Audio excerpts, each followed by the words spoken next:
And then from there, she says, it attracts to you all things requisite to the fulfillment of that picture by the harmonious vibrations of the law of attraction.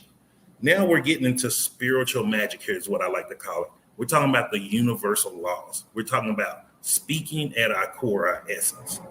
The biggest mistake that most of us have fallen for in this world is we believe we're human beings. We're not human beings. We are spirits having a human experience. And because of that, if we don't start using our spiritual energy, we're not using the law of attraction or the spirit magic to actually bring us the things that we want. And so the biggest thing here is it says the harmonious vibrations. For something to be in harmony means it resonates. It doesn't mean, oh, I want this, but I'm out here doing something different. So let me give you an example of that. For about 15 years of my life after the military, I wanted to be healthier. I wanted to be able to walk. I wanted to be able to do all these things. So after the Iraq war, my health really declined. I was over 600 plus pounds. That's 300 plus kilos if you use the metric system. But not only that, I was sick, yo. I was sick. I was literally on my deathbed. A lot of people don't know that I had a cardiac event at 28.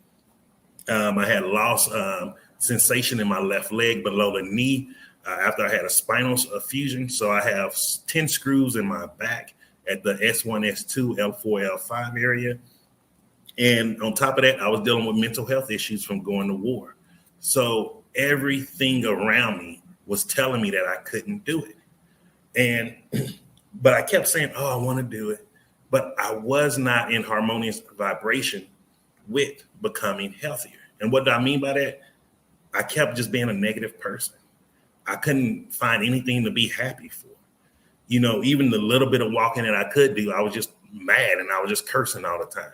The little bit of hours that I got sleep, you know, I was just angry. Like, oh, why I just get 2 hours? I wasn't grateful for anything in my life. And at that time, I was living in a beautiful 4-bedroom house.